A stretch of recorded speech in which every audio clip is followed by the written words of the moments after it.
वृंदावन की तंग गलियों में धूल के गुबार उड़ रहे हैं। नन्हा कृष्ण एक हाथ में मिट्टी का घड़ा थामे तेजी से दौड़ रहा है। उसके पीछे गोपियों के कदमों की आहट और शोर बढ़ता जा रहा है। कृष्ण एक ऊंचे पेड़ के पास रुकता है, फुर्ती से उसकी निचली टहनी को पकड़ता है और घड़े को ऊपर लटका देता है। वह लपक कर पेड़ की शाखा पर चढ़ जाता है। नीचे खड़ी गोपियां उसे पकड़ने के लिए हाथ फैलाती हैं, लेकिन कृष्ण ऊपर से उन्हें देखकर मुस्कुराता है। वह घड़े से मक्खन निकालता है और अपने पास बैठे साथियों के मुंह पर तेजी से मल देता है। मक्खन की सफेदी उनके चेहरों पर फैल जाती है। बच्चे खिलखिलाकर हंसने लगते हैं। गोपियां पेड़ के तने को घेर लेती हैं, पर कृष्ण ऊपर से ही उन्हें चिढ़ाता है। हवा में मक्खन की महक घुल गई है। गलियों में शोर और हंसी का माहौल है। हर कोई उस आनंद में शामिल है। यह भागदौड़ और माखन की चोरी का सिलसिला वृंदावन की दोपहर को जीवंत बना देता है। घर के भीतर से यशोदा माँ बाहर निकलती हैं। उनके हाथ में एक पतली छड़ी है। वे तेजी से कदम बढ़ाती हैं। उनकी नजरें सीधे उस पेड़ की ओर हैं जहां कृष्ण बैठा है। गोपियां रास्ता छोड़ देती हैं। यशोदा का चेहरा सख्त है। वे छड़ी हवा में लहराती हैं और कृष्ण को नीचे उतरने का संकेत देती हैं। कृष्ण फुर्ती से नीचे कूदता है। वह छड़ी की ओर अपना हाथ बढ़ाता है। जैसे ही छड़ी नीचे आती है, कृष्ण उसे मजबूती से पकड़ लेता है। वह छड़ी को अपनी ओर खींचता है। यशोदा उसे छोड़ने के लिए जोर लगाती है, लेकिन कृष्ण अपनी पकड़ ढीली नहीं करता। वह अपनी बड़ी आंखों को पूरी तरह खोलकर यशोदा की ओर देखता है। उसकी सांसें तेज हैं। यशोदा का हाथ छड़ी पर ठिठक जाता है। वे झुकती हैं और अपने दोनों हाथ बढ़ाकर कृष्ण को अपनी ओर खींच लेती हैं। वे उसे अपनी छाती से लगा लेती हैं। कृष्ण की पकड़ छड़ी से छूटकर यशोदा की पीठ पर आ जाती है। यशोदा की सांसें स्थिर हो जाती हैं। वे कृष्ण के सिर पर हाथ फेरती हैं। वृंदावन के किनारे बहने वाली यमुना का जल अचानक अपना रंग बदलने लगा है। निर्मल नीला जल धीरे धीरे गहरा काला पड़ रहा है। सतह पर बुलबुले उठ रहे हैं और एक तीखी गंध हवा में फैल रही है। किनारे पर तैरती मछलियां अचानक पेट के बल ऊपर आ गई हैं। वे हिलना बंद कर चुकी हैं। नदी का बहाव धीमा हो गया है। पानी के भीतर से एक भारी हलचल महसूस होती है। कालिया नाग ने नदी के मुख्य कुंड में अपना डेरा जमा लिया है। उसके विषैले प्रभाव से नदी का किनारा अब असुरक्षित हो गया है। गांव के लोग घाट की ओर आते हैं, लेकिन पानी का रंग देखकर पीछे हट जाते हैं। एक मछुआरा अपनी जाल खींचता है, पर उसमें मरी हुई मछलियां उलझी हैं। वह घबराकर जाल छोड़ देता है और गांव की ओर भागता है। गलियों में खबर फैल जाती है। लोग अपने घरों के दरवाजे बंद कर रहे हैं। यमुना के किनारे अब सन्नाटा है। केवल पानी के टकराने की धीमी आवाज आ रही है। कृष्ण घाट के पास पहुंचते हैं। वे नदी की काली सतह को ध्यान से देखते हैं। पानी के भीतर से नाग की फुफकार सुनाई देती है। कृष्ण के कदम तट की ओर बढ़ते हैं। वे रुकते हैं और नदी के उस काले घेरे को गौर से देखते हैं। कृष्ण घाट की अंतिम सीढ़ी पर खड़े होते हैं। वे अपनी कमर कसते हैं और सीधे काले पानी में छलांग लगा देते हैं। पानी में हलचल मचती है और चारों ओर छींटे उड़ते हैं। वे गहराई में उतरते हैं। अचानक पानी के भीतर से कालिया नाग के कई फन बाहर निकलते हैं। वे फुफकारते हुए कृष्ण को घेर लेते हैं। नाग का एक फन कृष्ण की ओर झपटता है। कृष्ण फुर्ती से झुकते हैं और नाग के सिर पर चढ़ जाते हैं। वे अपना संतुलन बनाते हैं और नाग के फन पर पैर रखकर नृत्य शुरू कर देते हैं। नाग अपनी दिशा बदलने की कोशिश करता है, लेकिन कृष्ण के पैरों का दबाव बढ़ता जाता है। पानी के भीतर बुलबुले उठ रहे हैं। नाग का दम घुटने लगता है। उसके फन धीरे धीरे नीचे झुकने लगते हैं। वह अपनी पकड़ ढीली कर देता है। कृष्ण ताल के साथ अपना नृत्य जारी रखते हैं। नाग हार मान लेता है और नदी की सतह पर शांत हो जाता है। कृष्ण पानी से बाहर निकलते हैं। लोग खुशी से चिल्लाने लगते हैं। सूरज ढलने लगा है और यमुना का किनारा अब शांत है।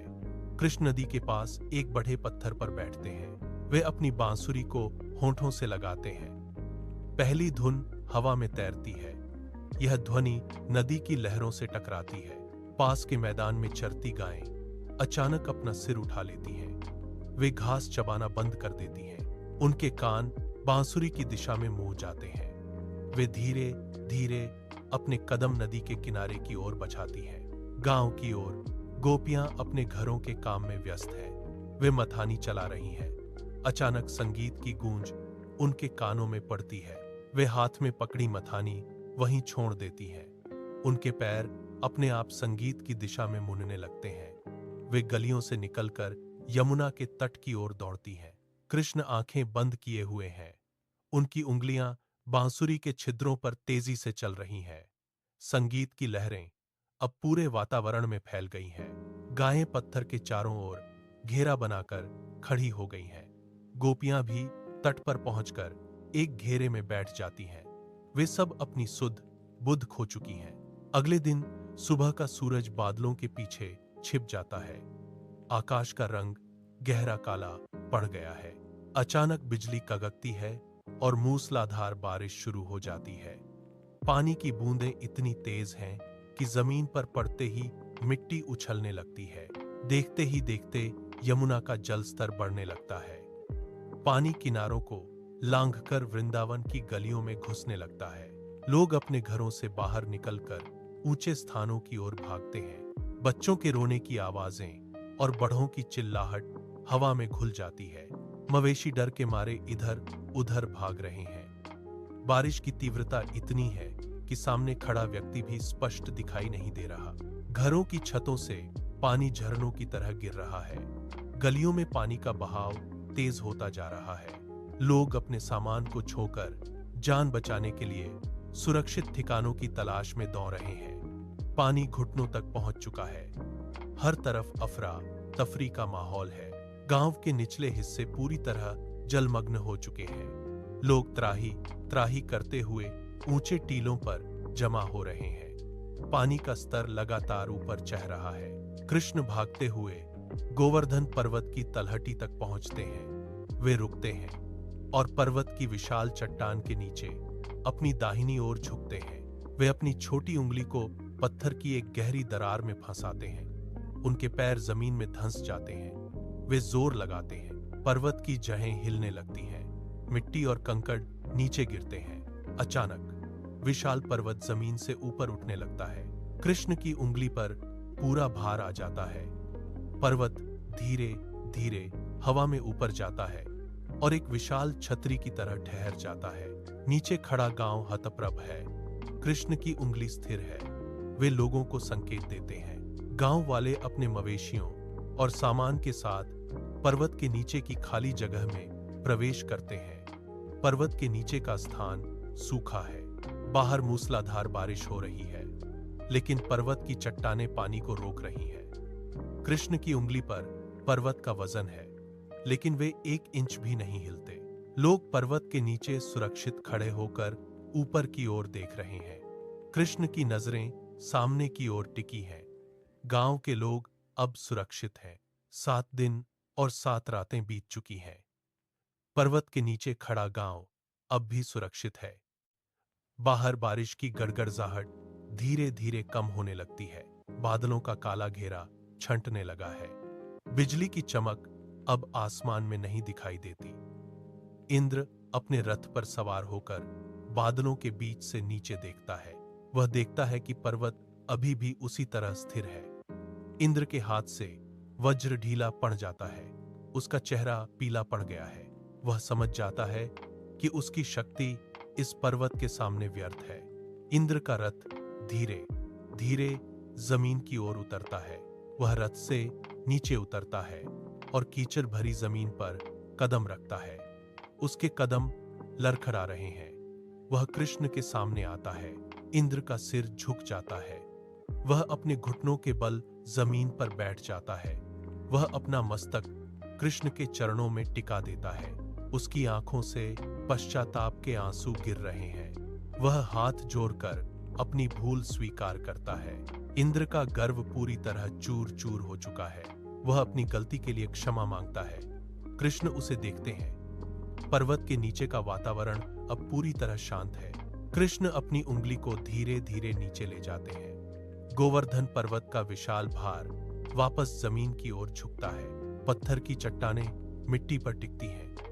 धूल का एक हल्का गुबार उठता है और फिर शांत हो जाता है। पर्वत अपनी पुरानी जगह पर स्थिर हो गया है। कृष्ण अपनी उंगली हटा लेते हैं। गांव वाले पर्वत के नीचे से बाहर निकलते हैं। वे कीचड़ भरी जमीन पर चलते हैं और अपने घरों की ओर बढ़ते हैं। मवेशी रंभाते हुए वापस अपने बासों में जा रहे हैं। लोग एक दूसरे को देख रहे हैं। घरों की छतों से पानी टपकना बंद हो गया है। कृष्ण एक ऊंचे पत्थर पर जाकर बैठते हैं। वे अपनी बांसुरी अपने होठों पर रखते हैं। हवा में बांसुरी की पहली धुन गूंजती है। यह धुन गलियों में फैलती है। गायें घास चरना शुरू कर देती हैं। गोपियां अपने घरों के काम में लग जाती हैं। यमुना का पानी अब शांत है और उसमें सूरज की किरणें चमक रही हैं। वृंदावन की गलियों में फिर से चहल पहल शुरू हो गई है। बच्चे बाहर आकर खेलने लगे हैं। हर घर से चूल्हे का धुआं उठ रहा है। सब कुछ वैसा ही हो गया है जैसा पहले था। कृष्ण की बांसुरी की धुन अब पूरे वृंदावन में गूंज रही है। शांति लौट आई है। प्रकृति ने अपनी लय फिर से पा ली है। लोग अपने दैनिक कार्यों में व्यस्त हैं और वातावरण में एक मंगलमय स्थिरता छा गई है।